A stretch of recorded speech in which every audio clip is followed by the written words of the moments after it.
रंजीत भैया कौनो पतो ही अपने सासू माँ से कहती बा कि ये अम्मा तोहरे बेटवा के आदत बहुत गड़बड़ बा, लेकिन कैसे कहत बा हे बलमुआ पिकैया मैला बजनवा पिकैया मैला हमार हमारी अम्मा हो बलमुआ पिकैया मैला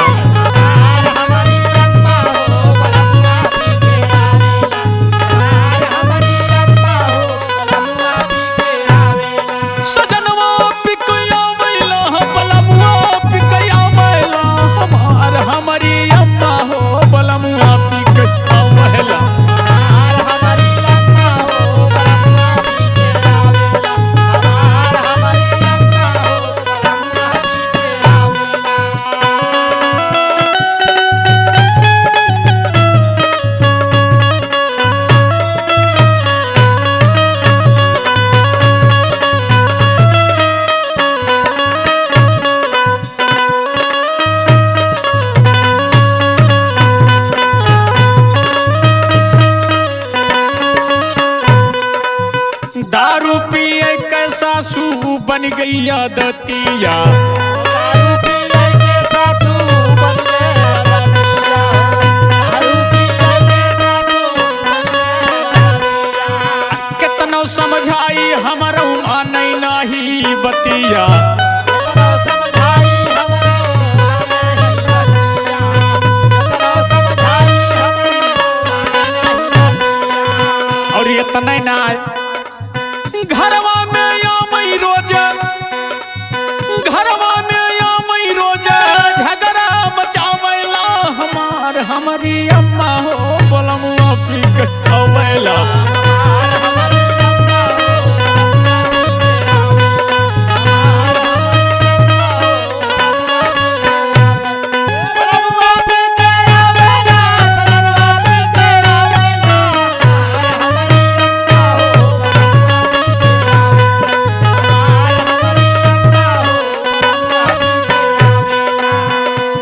आदत इतनी खराब है अम्मा, चोरी चोरी बेच देहलस हमारा गहनामा, चोरी चोरी बेच देहलस हमारा गहनामा, चोरी चोरी बेच देहलस हमारा गहनामा। घूमै गौआ कैलै के चर्चा बेटा नामा,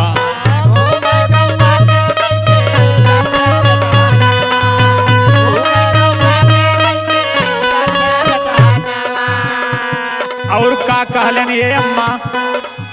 बेच डरबै खेती बाड़ी, बेच डरबै खेती बाड़ी कह के गरिया बैला हमार हमारी अम्मा हो बलमुआ पिकैया बैला हमार हमारी अम्मा हो बलमुआ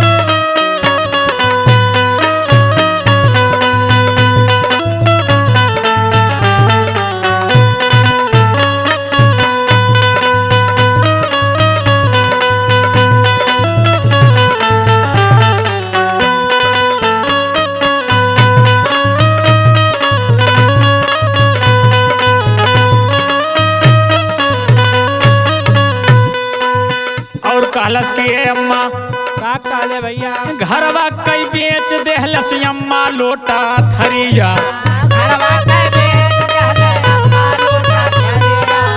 घरवा के बेच देहले अम्मा लोटा थरिया। नैहर कई बेच देहलस हमरे सिकड़िया, नैहर के बेच देहले